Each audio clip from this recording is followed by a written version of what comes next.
¿Cómo están? Buenas noches. Saludo contundente, el de Cosme.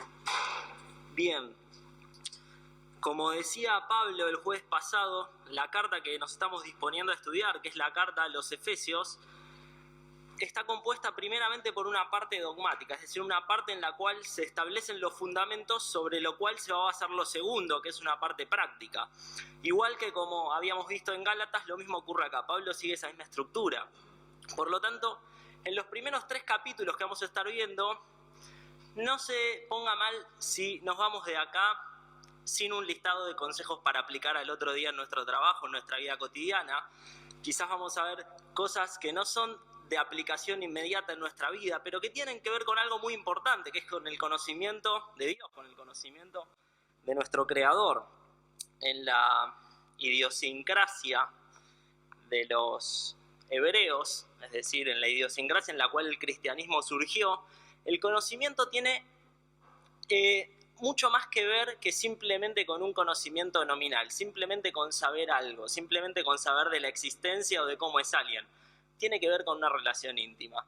Así lo pueden ver reiteradas veces a lo largo de la Biblia. El caso más claro es el caso de Adán y Eva, y conoció Adán a Eva y Eva concibió.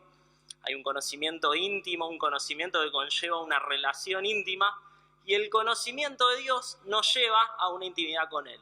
El conocimiento de Dios nos lleva a admirarnos por cómo es Él, por sus perfecciones, nos lleva a adorarle más, nos lleva a sentir un amor más profundo por Él. Es por eso que es importante lo que nosotros sepamos y conozcamos de Dios en base a lo que Él se reveló en la Biblia. La carta, luego del saludo de los primeros 2 versículos que vimos el jueves pasado, comienza, como también decía el otro día Pablo, con una doxología. Una doxología es nada más y nada menos que una alabanza que busca dar gloria a Dios. Y lo habitual en las doxologías del Nuevo Testamento es que se alaba a la Trinidad en su plenitud. Se alaba íntegramente a Dios el Padre, Dios el Hijo, Dios el Espíritu Santo. Fíjense, la doxología que nosotros solemos cantar: al Padre, Hijo Redentor y Espíritu Consolador, al Trino Dios en unidad, loor eterno tributad. Eso es un perfecto ejemplo de lo que es una doxología. La palabra doxología viene de doxa, que es gloria, y doxazo es un verbo que significa glorificar. Por lo tanto, Pablo está dando gloria a Dios el Padre, Dios el Hijo, Dios el Espíritu Santo. ¿Y por qué? Bueno, porque tanto el Padre como el Hijo como el Espíritu Santo intervienen en la vida del creyente, otorgándonos lo que Pablo llama las bendiciones espirituales. Lo que vamos a ver hoy: el Padre escoge a sus hijos. Lo que vamos a ver el jueves que viene: el Hijo redime de pecado a los creyentes. Y lo que vamos a ver el siguiente jueves: el Espíritu Santo sella a los creyentes. Por lo tanto, hoy nos toca este tema: escogidos por el Padre. Y sin duda es un título que asusta un poquito, es un título que da un poquito de miedo, que tal vez a alguno lo hace sentir un poco incómodo. Y no es para menos, porque es un tema que hace por lo menos 1500, 1600 años se viene debatiendo, a veces muy acaloradamente, en el seno de la Iglesia. No pretendo en esta noche resolver un problema de más de 15 siglos, sino que simplemente nos aproximemos a tener una perspectiva bíblica. Es un tema que en lo personal me inquieta y me ha inquietado por lo menos desde que tengo 17 años. No soy muy grande, pero ya voy 14 años de esto y he tratado de estudiarlo desprejuiciadamente a lo largo de todo este tiempo. Y es un tema que creo que excede la capacidad de razonamiento humano. Es un tema que tiene que ver con la esencia de Dios mismo, con cómo es Él, con algunas cualidades que exceden nuestra capacidad de comprensión. Como siempre, creo que todos los que venimos a estas reuniones no venimos con la intención de polemizar, de andar discutiendo acerca de nada, sino que simplemente queremos tratar de, como decíamos, conocer más a Dios y de esta forma poder salir edificados mediante el estudio fiel, honesto y desprejuiciado de su revelación bíblica. Y creo que debemos aplicar el principio de aquella frase que es muy famosa y que durante mucho tiempo se atribuyó a Agustín, pero que en realidad es muy posterior a Agustín, es de un jesuita del siglo XVI italiano, que dice que en lo esencial tiene que haber unidad. En lo dudoso tiene que haber libertad. pero en todo tiene que haber caridad. Comparto plenamente el sentir de esa frase. Creo que en aquellas doctrinas que son esenciales a la fe cristiana, que son fundamentales, que hacen a la sustancia, a la esencia de nuestra fe, que nos constituyen en hijos de Dios, en eso no se puede negociar nada. En eso no puede haber diversidad, porque eso determina si una persona es hija o no es hija de Dios. No podemos negociar la inerrancia de la Biblia, no podemos negociar la deidad de Cristo, no podemos negociar su resurrección corporal de entre los muertos, no podemos negociar su retorno para reinar. Sin embargo, hay cuestiones a las que este jesuita del siglo XVI, Marco Antonio Di Domini, llamaba dudosas. Cuestiones que tienen que ver con doctrina no fundamental, sino doctrina general. Doctrina que muchas veces está ligada a la interpretación, porque no está explicada tan explícitamente en la Biblia, sino que hay que armar cierto rompecabezas. Y en estas doctrinas podemos clasificar, por ejemplo, el gobierno de la Iglesia. No se ponen de acuerdo los creyentes respecto a esto.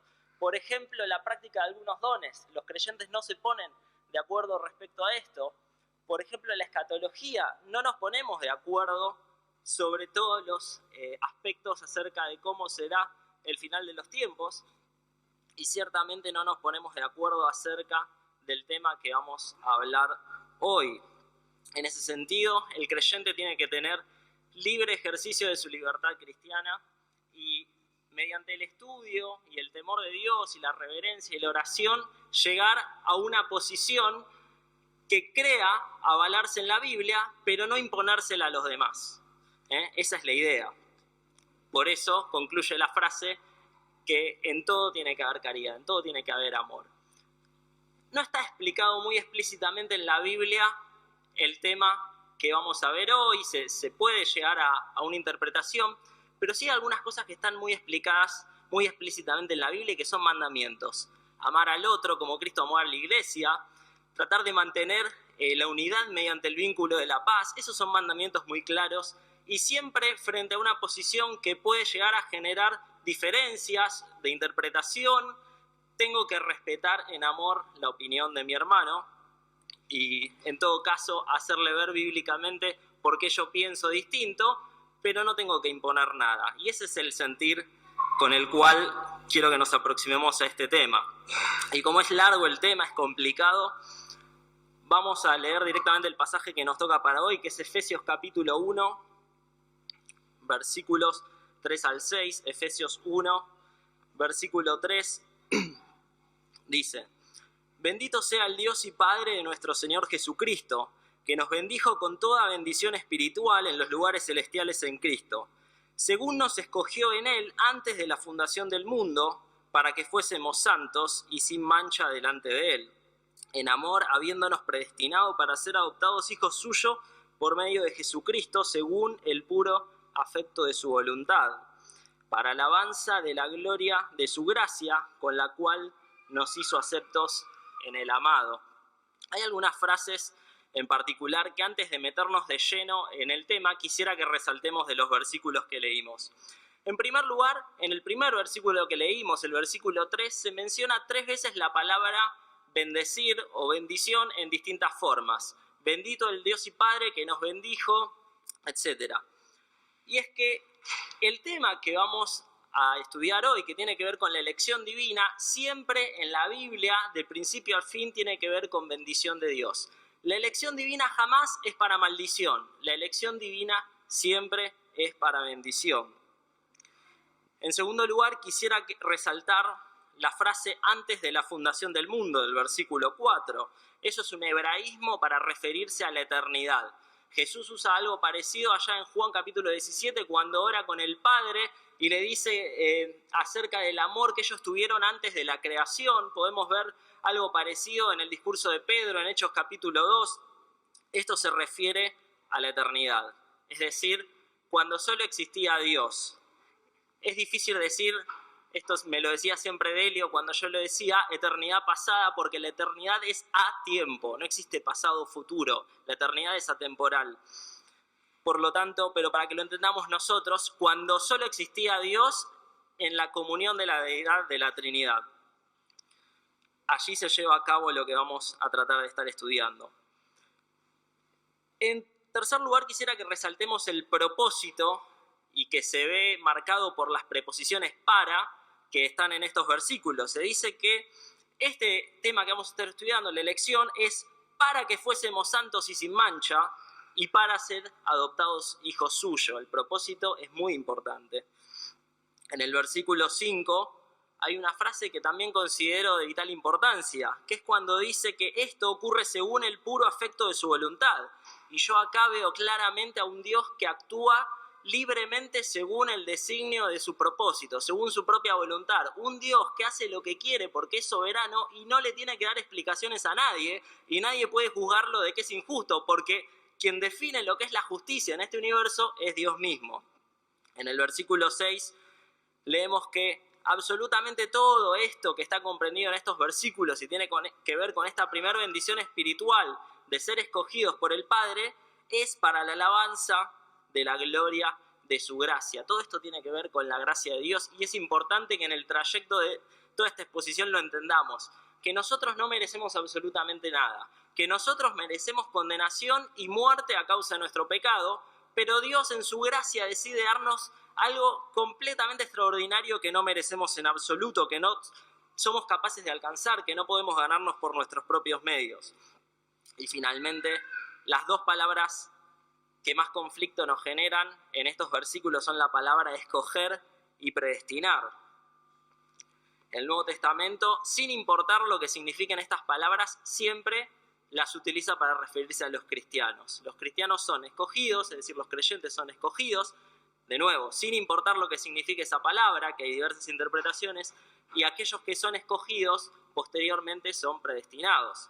Se suele referir a este tema mucho hablando de la predestinación. Yo creo que realmente la palabra acá que genera conflicto es la palabra elección, porque como les decía recién, siempre predestinación es posterior a elección. Por lo tanto, tenemos que tratar de entender a qué se refiere la Biblia cuando habla de escogidos, de elegidos por Dios. A qué se refiere la Biblia cuando nos habla de que Dios elige o escoge. Y eso es lo que vamos a tratar de hacer en esta noche rápidamente. Pero como suele pasar con estas enseñanzas y doctrinas que son un tanto complicadas, como la doctrina de la elección divina, siempre conviene ir hacia atrás y ver cómo las distintas enseñanzas y doctrinas fueron surgiendo en la interpretación de la Iglesia. Porque así podemos ver en qué contexto una determinada doctrina surgió y podemos entender por qué surgió de ese modo. Podemos ver si la Iglesia más primitiva, la de los primeros siglos, creía algo o no lo creía, y así podemos tener una visión un poquito más global. El tema es que cuando nos vamos hacia atrás de todo, siglo I, siglo II, siglo I, Pablo escribe esta carta, como ya vimos, más o menos años 60 posiblemente, pero ¿qué pasó en el siglo II? ¿Qué opinaban los creyentes acerca de este tema?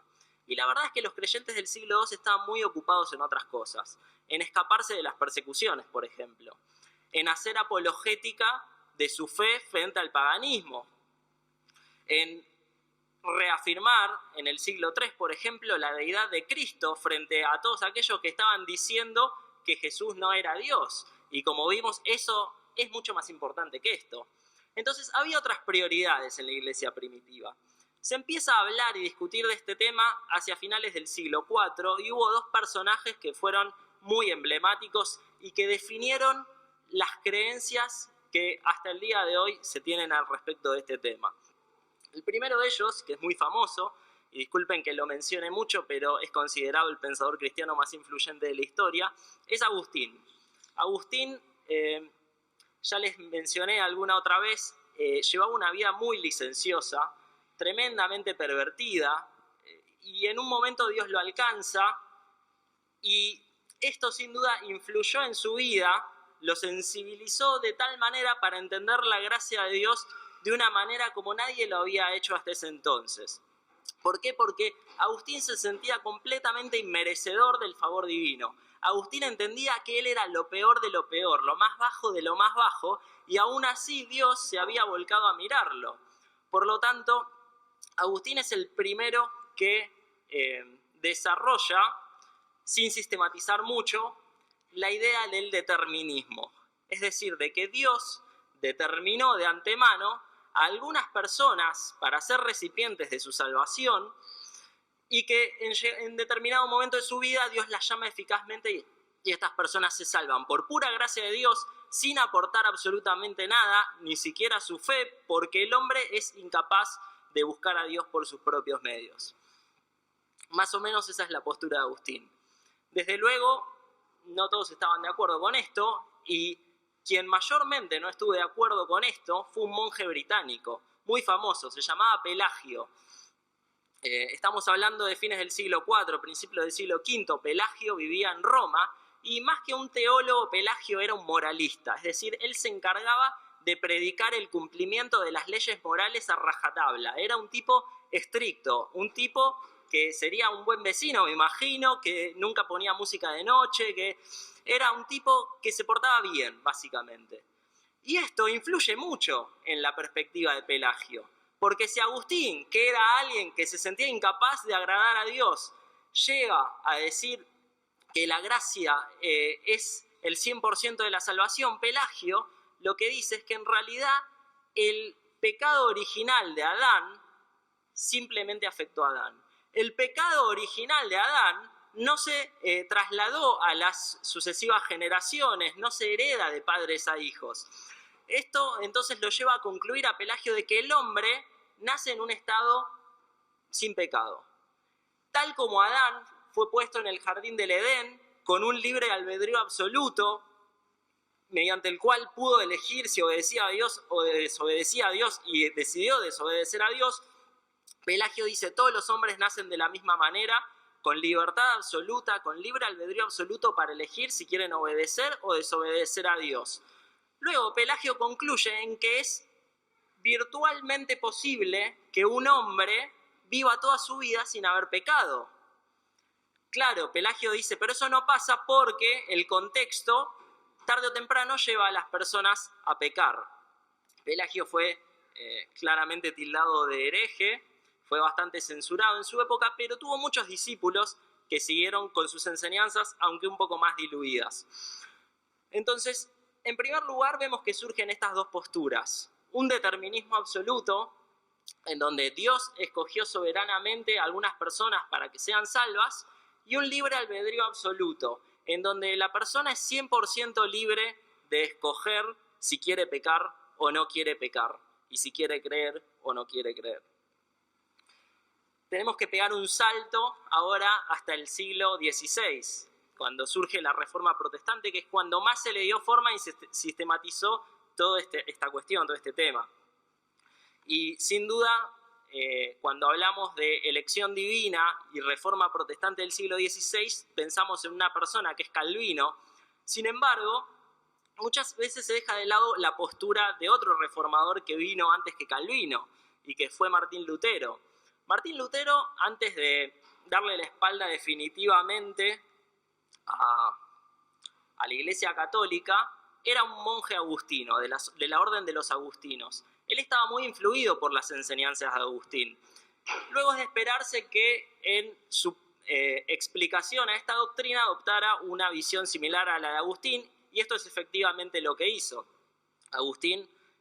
Lutero escribió un tratado que se llama la voluntad determinada, claramente defendiendo la postura determinista de Agustín, de que los hombres habían sido escogidos desde la eternidad y solo esos hombres se salvaban, y debatió acerca de este tema con otro personaje muy famoso, Erasmo de Rotterdam, que casualmente había escrito un tratado sobre el libre albedrío. De hecho, lo que está haciendo Lutero con su tratado sobre la voluntad determinada es responderle bastante violentamente a Erasmo de Rotterdam.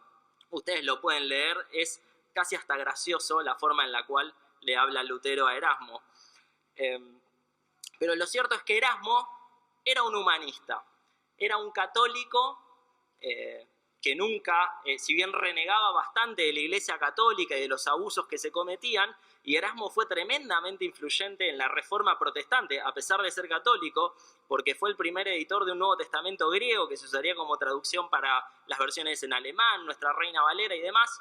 Erasmo fue católico hasta el día de su muerte. Y Erasmo, además de ser católico, como les decía, era humanista. El humanismo es la cosmovisión que gobernaba a Europa en el siglo XVI. El humanismo interpreta al mundo, al universo, poniendo al ser humano en el centro. Luego el humanismo tiene una visión bastante alta del ser humano. Lutero, al igual que Agustín, se sentía constantemente agobiado por la culpa de su pecado. Lutero se sentía constantemente un pecador indigno de presentarse delante de Dios. Erasmo, todo lo contrario. Erasmo creía que el hombre estaba un escalón por encima. El hombre no estaba tan distante de Dios. El hombre tenía una dignidad muy alta, muy arriba. Y Erasmo adoptó una postura similar a la de Pelagio, es decir, libre albedrío absoluto. Entonces,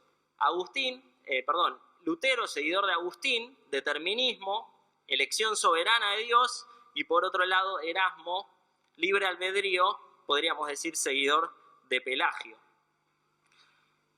Ahora, este tema llega a su cenit con Juan Calvino, como decíamos antes. Calvino es un personaje tremendamente vapuleado, insultado a veces desde los púlpitos de la iglesia. Muchas veces escuché hablar mal de Calvino, pero la verdad es que Calvino, entiendo, era un genio.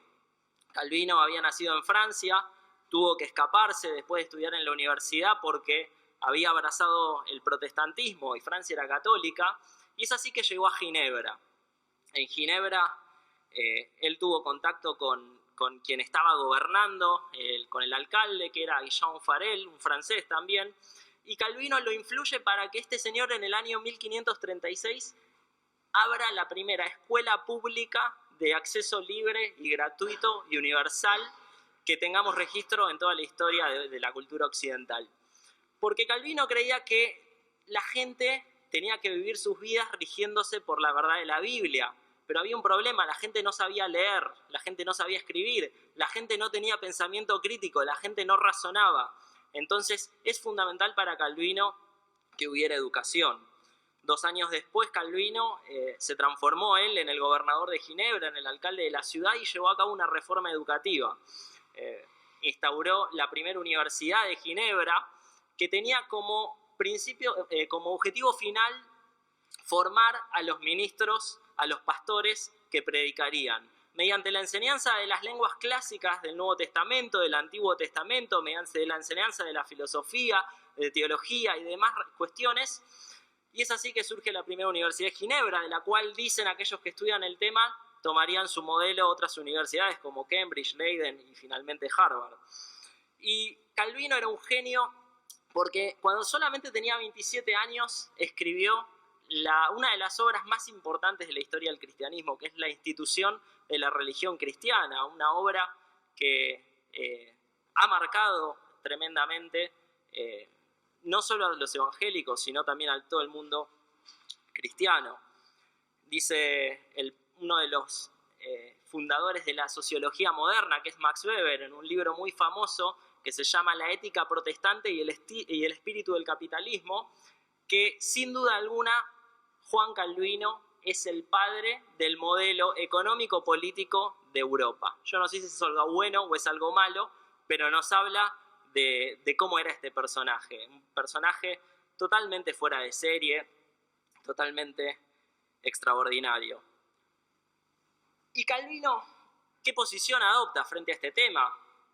Bueno, habló mucho acerca de este tema, no solo en la institución de la religión cristiana, sino también en otros escritos. Y fundamentalmente hay cierto consenso de que sus enseñanzas se pueden representar mediante 5 afirmaciones, lo que se conoce como los puntos del calvinismo. Calvino no estipuló, no sistematizó los 5 puntos del calvinismo, sino que fueron sus discípulos, pero le hacen bastante justicia a las enseñanzas de Calvino. ¿Qué dice Calvino? O los 5 puntos del calvinismo. Bueno, el primero de ellos nos habla de la depravación total del hombre. ¿Qué es esto? Que el hombre está en un estado tal de perversión y decaído por el pecado que es incapaz de acercarse por sus propios medios a Dios.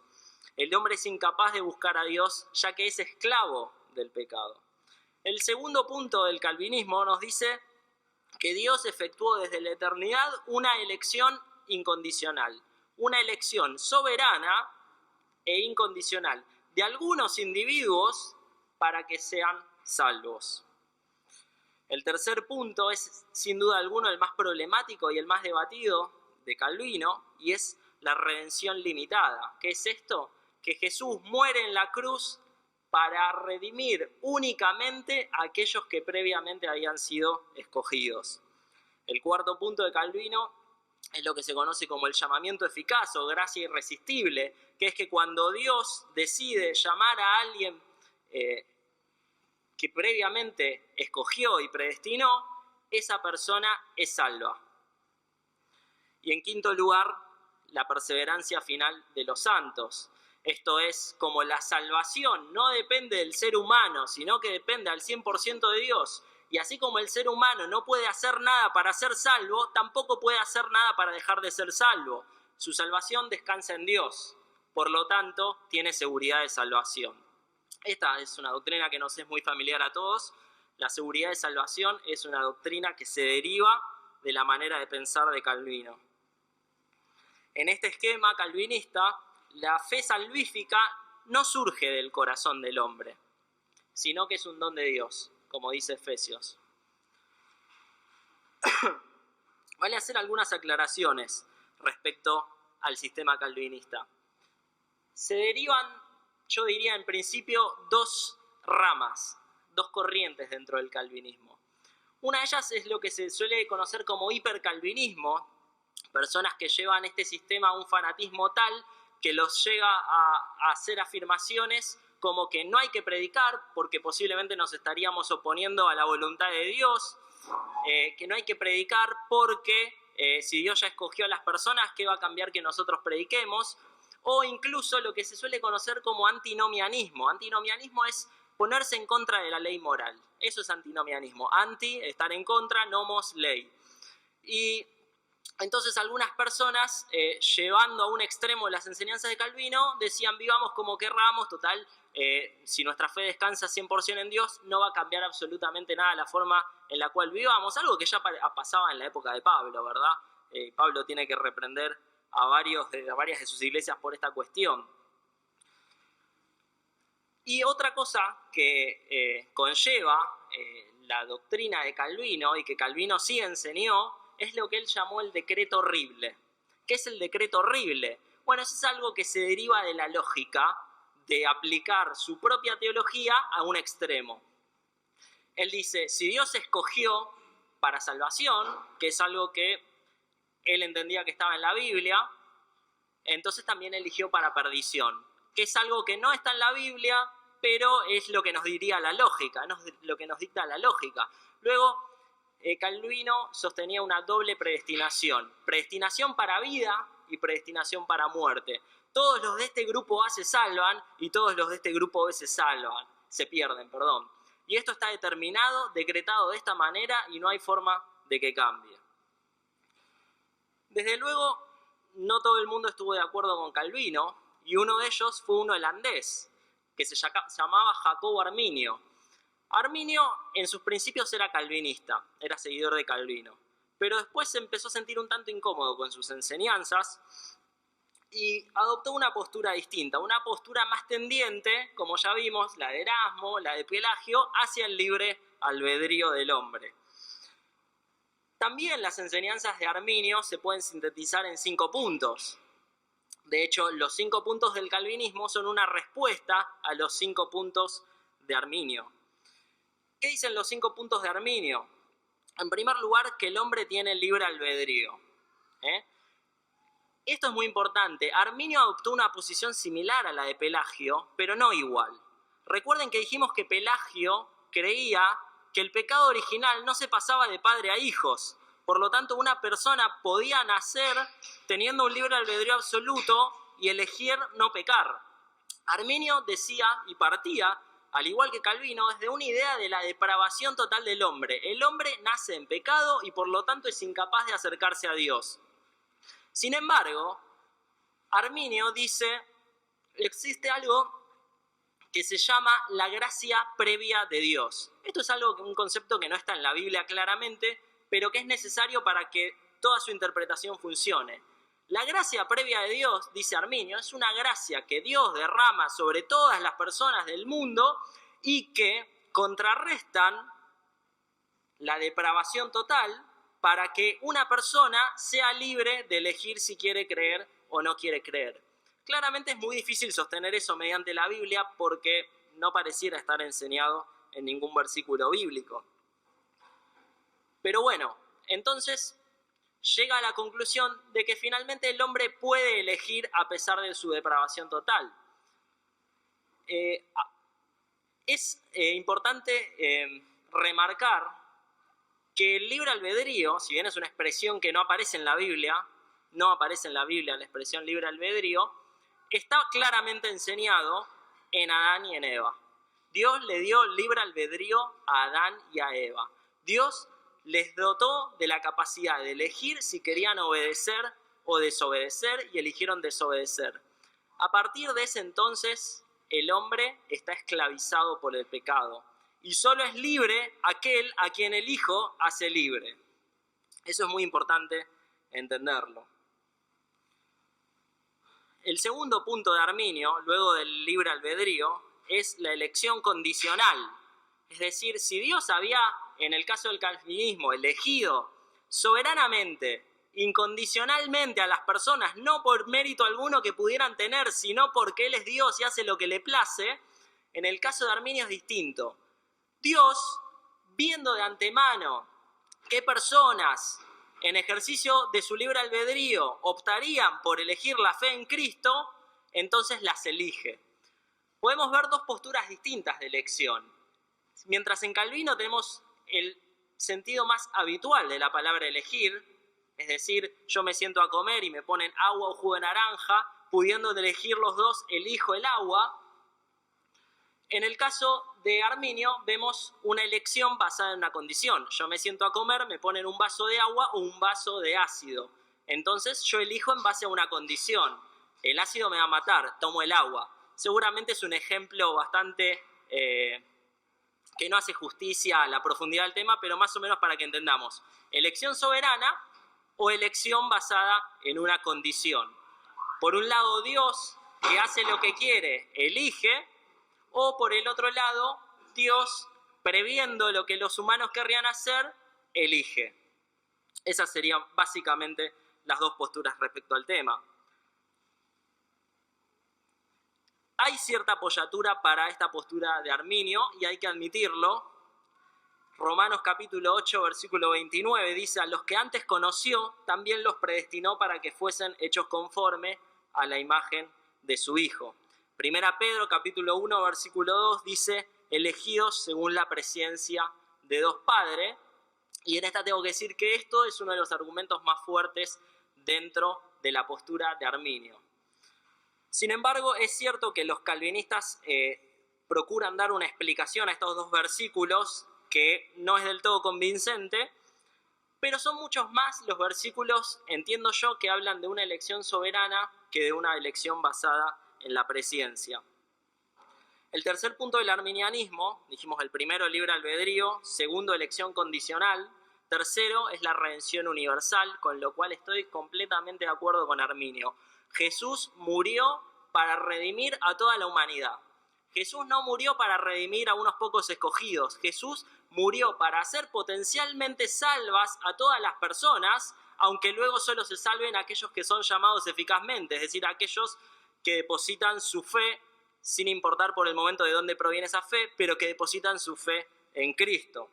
Esto, hay muchos versículos que lo avalan, pero les resalto el de 1 Timoteo capítulo 2, versículos 5 y 6. Dice: porque hay un solo Dios y un solo mediador entre Dios y los hombres, Jesucristo hombre, el cual se dio a sí mismo en rescate por todos, de lo cual se dio testimonio a su debido tiempo. Fíjense, se dio a sí mismo en rescate por todos. El cuarto punto de Arminio tiene que ver con que el espíritu puede ser resistido eficazmente. Es decir, cuando el espíritu regenera a una persona para que luego pueda ser salva, una persona determinada puede resistirlo, a diferencia del concepto de gracia irresistible del cual nos hablaba Calvino. Y finalmente, la consecuencia lógica de las enseñanzas de Arminio. Si la fe salvífica no es un don de Dios, sino que se produce naturalmente en el hombre, es decir, la fe para la salvación es aportada por el hombre, luego, si el hombre pierde la fe, pierde la salvación. Esa es la consecuencia lógica del sistema arminiano y una postura que Arminio defendía al 100%, que el hombre puede caer de la gracia, el creyente puede caer de la gracia, porque un día la fe está acá arriba, pero otro día la fe fluctúa y está allá abajo, y si un hombre pierde la fe, pierde la salvación. Porque la salvación en el sistema de Arminio descansa en la fe que aporta el hombre, mientras que recuerden, en el sistema de Calvino descansa en el don de Dios. Hay otras dos posturas que vale la pena mencionar. La primera de ellas es una que también surgió en el siglo XVI, de manos de un jesuita español, Luis de Molina, y que buscaba reconciliar estas dos ideas. La idea de la soberanía de Dios por un lado y la idea del libre albedrío por el otro. Luis de Molina se inventa básicamente un concepto que se llama el conocimiento medio de Dios. ¿Qué es el conocimiento medio de Dios y por qué llega ese nombre? No importa, es algo que deriva de la teología medieval, de la teología escolástica, pero básicamente es algo parecido a esto. Dios, conociendo desde la eternidad todas las posibles o hipotéticas decisiones que los hombres tomarían frente a todas las hipotéticas condiciones que se pueden presentar en el universo, ordenó soberanamente las cosas, las condiciones, para que llevara un camino mediante el cual el libre albedrío del hombre lo lleve a escoger. Es algo bastante complicado de entender, ¿verdad? Y es que es algo que no se deriva en absoluto de la Biblia, es algo que está basado al 100% en un razonamiento filosófico que poco tiene que ver con interpretación exegética de la Biblia. ¿Por qué menciono entonces esta postura, que ni siquiera es evangélica? Porque es muy popular hoy en día, de hecho tiene una popularidad bastante creciente, sobre todo por un personaje, a quien no critico desde luego, que se llama William Lane Craig. William Lane Craig es un autor muy recomendable, escribió un libro formidable que se llama Fe Razonable, que cualquiera haría bien en leer, pero William Lane Craig adopta esta postura, y quien la quiera adoptar, allá él, no lo critico, pero creo que no se basa en la Biblia en absoluto. Y como William Lane Craig tiene muchos seguidores hoy en día, él es fundamentalmente un apologeta, como tiene muchos seguidores y adoptó esta postura, muchos de sus seguidores adoptan también esta postura. La última postura que quisiera que mencionemos, antes de ver cuál es la ganadora desde mi punto de vista, no, mentira, es una postura que adoptó alguien muy estimado de las asambleas, al menos acá en Argentina y en España, que es Ernesto Trenchard. Ernesto Trenchard escribió un libro junto a un pastor bautista, José María Martínez, que se titula Escogidos en Cristo. El libro básicamente es una crítica al calvinismo. Su mayor argumento es el argumento histórico. Dice, como recién esta postura surge en el siglo IV, principio del siglo V, claramente es una doctrina inducida. Antes la iglesia no creía esto, pero como ya vimos, nadie en la iglesia antes se ocupó de sistematizar este tema. De hecho, Ernesto Trenchard no tiene problema en admitir su postura dispensacionalista, que es una doctrina claramente surgida en el siglo XIX, por lo cual no es un argumento válido el argumento histórico. Ahora, ¿cuál es la postura que adopta frente a la elección divina? Porque es una realidad que la Biblia habla de escogidos, habla de elegidos, habla de predestinados, una interpretación hay que darle. Bueno, la postura que adopta Trenchard es que Cristo es el escogido, lo cual es cierto. La Biblia dice que Cristo es escogido y Cristo es el predestinado, lo cual también es cierto. La Biblia dice que Cristo es predestinado, pero una cosa no quita la otra. Cristo es escogido y predestinado para llevar a cabo la obra de salvación, y cuando se habla de los creyentes se habla de elección y predestinación para salvación. Por lo tanto, no pareciera ser muy convincente. Realmente creo que no se dan demasiados argumentos basados en la exégesis en ese libro, y creo que es una postura que deriva bastante de la influencia de un personaje que se llama Karl Barth. Karl Barth fue un teólogo liberal de principio del siglo pasado, técnicamente no liberal, sino neortodoxo, que basaba sus interpretaciones no en una teología proposicional, es decir, él no estudiaba la Biblia y en base a eso establecía proposiciones, afirmaciones que se deriven de la enseñanza bíblica. No, él partía de un método totalmente distinto, un método cristológico, se le suele decir, en el cual todas las interpretaciones, todas las doctrinas bíblicas las miraba partiendo desde la persona de Cristo. Es bastante peculiar, lo lleva a cometer muchos excesos. Entonces él en la predestinación dice esto, hay que entenderlo de la siguiente forma. Cristo es el elegido y el predestinado, aquellos que están en Cristo son escogidos y predestinados. De hecho, Karl Barth dice toda la humanidad es escogida en Cristo. De hecho, Karl Barth es uno de los principales promotores en el siglo XX del universalismo, es decir, de que todas las personas se salvan, no creía en la inerrancia bíblica claramente, era liberal. Y hay mucha de esa influencia en la postura de Trenchard, curiosamente porque Trenchard sí era un inerrantista, sí era conservador. Sin embargo, el primer gran teólogo en interpretar de esta forma la elección es Barth. Entonces tenemos 4 posturas. La calvinista, que frente a la palabra que nos interesa en este pasaje que estamos estudiando, es la palabra escogidos. Frente a esta palabra dice, somos escogidos soberanamente por Dios para ser salvos. La arminiana, que dice que la elección se basa en la presciencia, en el preconocimiento de Dios de aquellos que creerían. La molinista, que dice que la elección se basa en el conocimiento medio de Dios, sea lo que sea que eso signifique. Y la bartiana, que es la que adopta Ernesto Trenchard, que la elección es una elección de Cristo y aquellos que están en Cristo son elegidos. ¿Cuál es la postura oficial de las asambleas respecto a este tema? La verdad es que no la hay. No hay una postura oficial referente a este tema, como en muchos otros temas. Las asambleas desde su nacimiento han sido reacias a la formulación de credos, a la formulación de confesiones de fe que sinteticen las doctrinas, las creencias que se tienen. Esto puede leerse como una crítica, pero realmente no lo es de mi parte. Creo que hay algo de positivo en los credos, pero hay algo de negativo en los credos también. La ventaja de tener un credo, como tienen muchos grupos cristianos y muchas denominaciones, es que fácilmente se pueden reconocer aquellas doctrinas que nos identifican como cristianos. La mayoría de la gente no se dedica a estudiar la Biblia y sistematizarla en simples afirmaciones, por lo tanto el credo viene a suplir esa carencia. Ahora, la gran desventaja de tener un credo, es decir, una confesión de fe, un documento en el cual se dice qué es lo que creemos y qué es lo que rechazamos, es que es sumamente excluyente.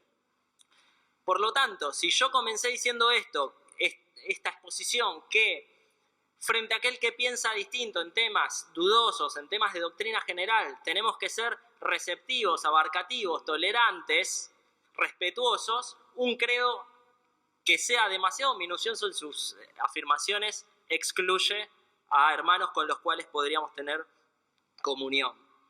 Sin embargo, yo creo que en el inconsciente colectivo de las asambleas hay esta idea de que Calvino era una especie de ogro y de que sus enseñanzas deben ser rechazadas, de que Dios no eligió a personas de antemano. Muchas veces no se sabe explicar cuál es el significado real de la palabra elegir, pero sí estamos seguros de algo, que Calvino no tenía razón. Cabe destacar la opinión respecto de este tema de algunos referentes de las asambleas. Por ejemplo, de aquel que se conoce como el padre del movimiento de los hermanos. ¿Quién es? ¿Quién comenzó nuestro movimiento? John Nelson Darby. John Nelson Darby se declaraba a sí mismo como un calvinista, y no un calvinista moderado, no un calvinista que rechazaba aquella doctrina que dice que Jesús murió solo por los escogidos. No, era estricto, era un calvinista estricto John Nelson Darby. Fíjense lo que escribió Darby. La predestinación para la vida es el eterno propósito de Dios. mediante el cual él decretó por su consejo quitar de la condenación a aquellos a los que escogió y traerlos a la salvación eterna. Posiciones muy similares adoptaron los otros líderes del movimiento de los hermanos en sus comienzos, entre ellos Benjamin Newton, no les voy a leer citas porque es tarde, John Bellet, Jorge Müller mismo, era un calvinista de 5 puntos. En el siglo XX realmente no tenemos grandes referentes que hayan dejado sus ideas escritas, plasmadas en libros. Sí hay alguna que otra persona que quizás comenta el tema en publicaciones, en revistas y demás, pero yo creo que simplemente refleja la opinión de esas personas. No tienen por qué ser representativas de todos los creyentes. Ya les mencioné la postura de Trenchard, que sin duda, tanto en España como en Argentina, e incluso en Inglaterra, fue uno de los hermanos muy reconocido. Y hay otro personaje que bastante controvertido y que fue un gran escritor de las asambleas, ya les dije en otra oportunidad, para mí el mejor, que es Frederick Flavi Bruce, F.F. Bruce. F.F. Bruce se define a sí mismo como un impenitente agustiniano y calvinista. Quienes hayan leído sus libros sabrán que este señor tenía un humor británico muy particular, era tremendamente sarcástico. ¿Y por qué se define como un impenitente agustiniano y calvinista? Porque se define de esta manera en el prólogo de un libro que habían escrito 2 autores que opinaban distinto que él. Lo que yo resalto es la grandeza de estos 2 autores que opinaban distinto que Bruce, a pedirle que prologue su libro siendo un impenitente agustiniano y calvinista, y a Bruce por aceptar y recomendar en el prólogo de este libro la lectura de un libro que opinaba distinto a lo que él pensaba. Fíjense esa comunión, esa tolerancia, ese respeto frente a aquel que interpreta algún pasaje bíblico distinto a mí. Es curioso, y a veces escucho que hay iglesias que se dividen por este tema. No conozco ninguna de primera mano, pero sí me han comentado iglesias que se dividen por este tema. En lo dudoso, libertad. ¿Qué pasa en Argentina? ¿Qué pasa en nuestro país? También hay una convivencia, veo yo, de distintas interpretaciones en las asambleas.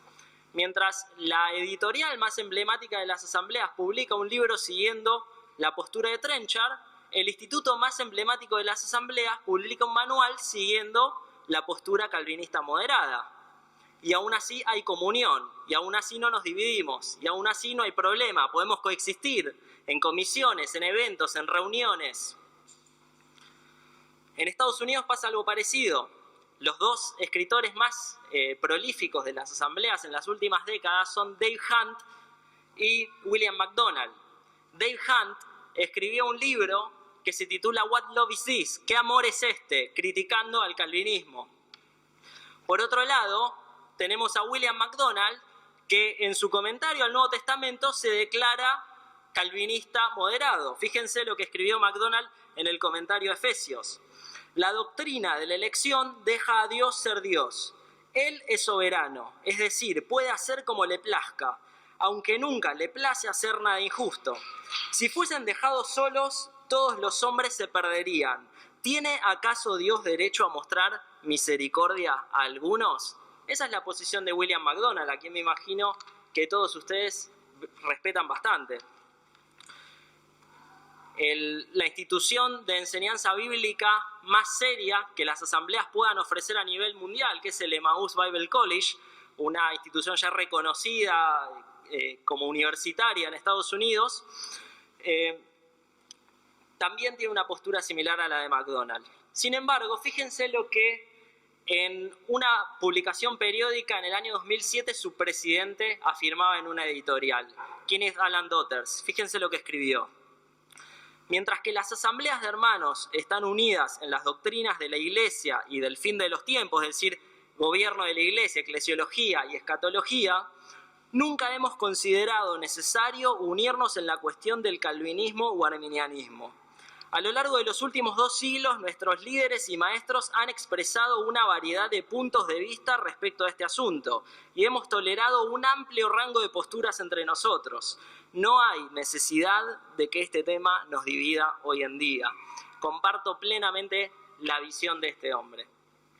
Las asambleas, entonces, podemos concluir en que no tienen una postura oficial respecto a este tema, y yo pienso personalmente que está bien que así sea, que haya lugar para la diversidad y la libertad en la interpretación de este punto particular. Ahora, y rápidamente, ¿cuál es la que yo pienso que es la postura más bíblica, que más se ciñe al texto bíblico? Y aquellos que me hayan prestado atención en los últimos 45 minutos habrán notado mi preferencia. Y en este caso estoy hablando solamente en nombre mío, ni de los ancianos, ni de la iglesia, ni de nadie. Es mi opinión, que puede ser discutible, debatible, puede estar errada. Yo creo que la interpretación de la doctrina de la elección calvinista moderada es la que más se ciñe al texto bíblico. ¿Por qué? Porque pienso que la Biblia enseña que el hombre está en un estado de depravación total. El hombre está en un estado que lo imposibilita, lo incapacita de acceder por sus propios medios a Dios. Romanos capítulo 3 nos dice algo de esto. Leemos que no hay justo ni aún uno. No hay quien entienda. No hay quien busque a Dios. Todos se desviaron. A una se hicieron inútiles. No hay quien haga lo bueno. No hay ni siquiera uno. Entiendo que algo parecido encontramos en Juan capítulo 6, versículo 44, donde leemos que ninguno puede venir a mí, dice Jesús, si el Padre que me envió no le trajere. Por lo tanto, el hombre en su estado pecaminoso es inútil para acercarse a Dios. En 2 Corintios capítulo 4 se nos dice que en los cuales el Dios de este siglo cegó el entendimiento de los incrédulos para que no les resplandezca la luz del Evangelio de la gloria de Cristo, el cual es la imagen de Dios. Creo también que la postura acerca de la elección soberana que presenta la interpretación calvinista es acertada. ¿Por qué? Porque en primer lugar veo que la idea de un Dios que elige soberanamente sin tener que dar explicaciones está presente a lo largo de la Biblia. A Jacob amé, mas a Esaú aborrecí. ¿Era Jacob acaso mejor que Esaú? Yo creo que no. Podemos ver esta elección soberana en la elección de Israel entre el resto de las naciones. ¿Era Israel mejor que el resto de las naciones? En Oseas capítulo 3 se compara a Israel con una mujer adúltera.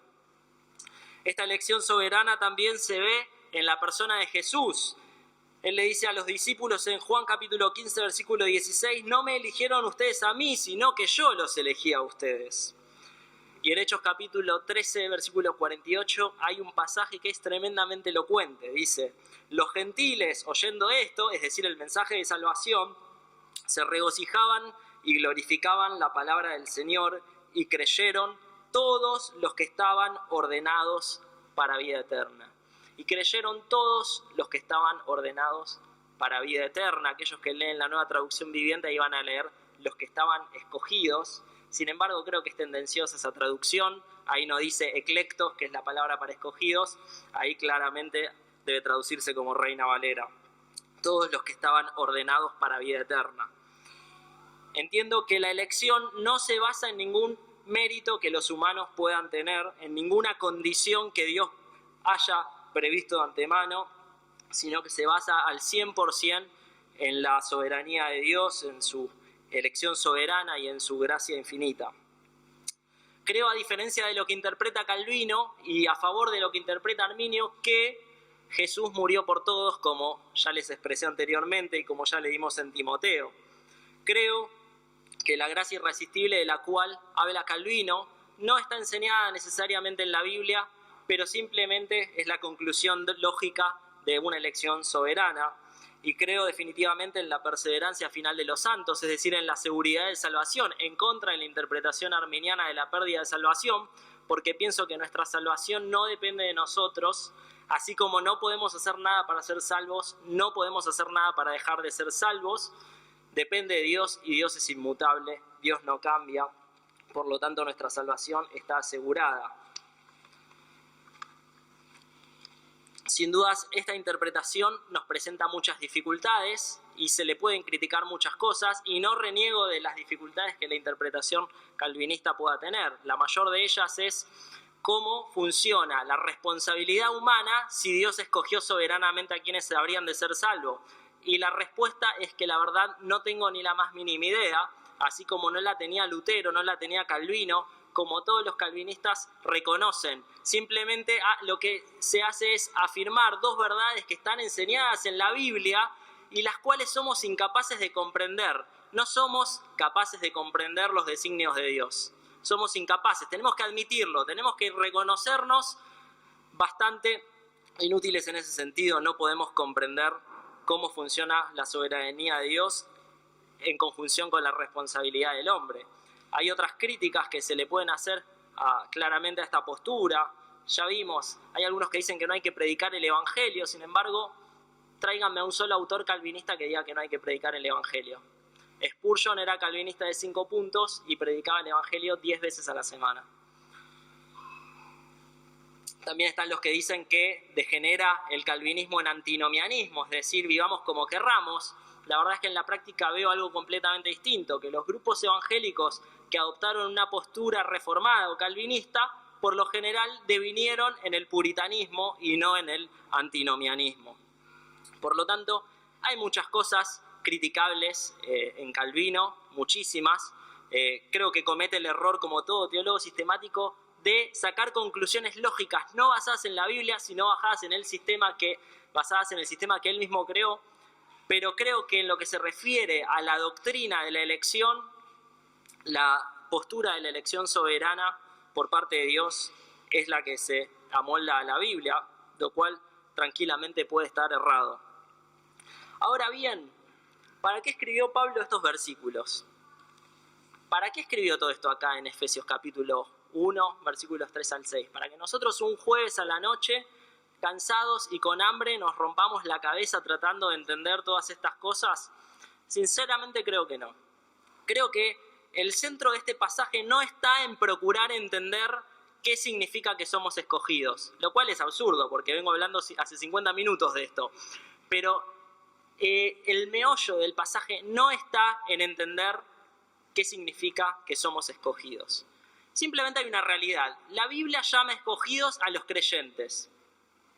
Eso no lo puede negar nadie. Ni el calvinista, ni el arminiano, ni el bartiano, ni el agustiniano. Nadie nega eso. La Biblia llama escogidos a los creyentes. A vos y a mí.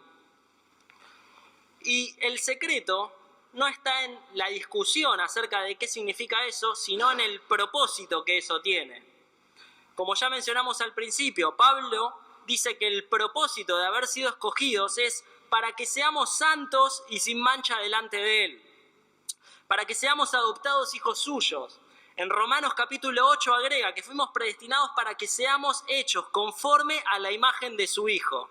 Ese es el propósito de todo esto. Y sinceramente, la enseñanza que yo rescato de todas estas cosas es que tenemos que entender que nosotros, siendo completamente inmerecedores del favor divino, estamos puestos en un lugar de privilegio. Dios nos llama escogidos, no importa lo que significa, nos llama escogidos. Y eso es un lugar que no nos corresponde, que no nos merecemos, que claramente no podríamos haber alcanzado por nuestros propios medios. Y sin duda, esto es, como dice Pablo en su doxología, para la alabanza de la gloria de su gracia. Tenemos que entender que detrás de todo esto está la gracia de Dios, que ya de por sí es un dilema, que ya de por sí es un concepto imposible de entender para nuestras mentes limitadas. Detrás de todo esto está la gracia de Dios y somos escogidos para la alabanza de su gracia, de la gloria de su gracia. Para que andemos como es digno de la vocación con que fuimos llamados, dice Efesios capítulo 4. Tenemos que entender que este lugar de privilegio conlleva en nosotros una responsabilidad, que es vivir y formarnos conforme a la estatura de Cristo. Tenemos que entender la tremenda bendición con que gozamos al ser escogidos y al haber sido llamados por Dios. Y creo que definitivamente lo que nos tenemos que llevar en esta noche es que hagamos lo mismo que hace Pablo en este pasaje. Él está glorificando a Dios el Padre, Dios el Hijo, Dios el Espíritu Santo, porque Dios nos escogió, porque nos salvó, porque nos selló. Y de la misma manera, pensar en este lugar de privilegio en el cual Dios nos puso, nos tiene que llevar a tener una vida que le honre, que le glorifique cotidianamente, que sea para la alabanza de su nombre. Entiendo que tal vez mi postura no es la de todos, que tal vez a algunos no les convenza, después lo podemos charlar en todo caso, pero tenemos que entender en primer lugar esto: no es un tema para dividir, no es un tema para polemizar, sino un tema que tiene que ser de edificación. Querido hermano, somos escogidos por Dios para ser formados a la imagen de su Hijo, y eso es lo que nos tenemos que llevar de este lugar.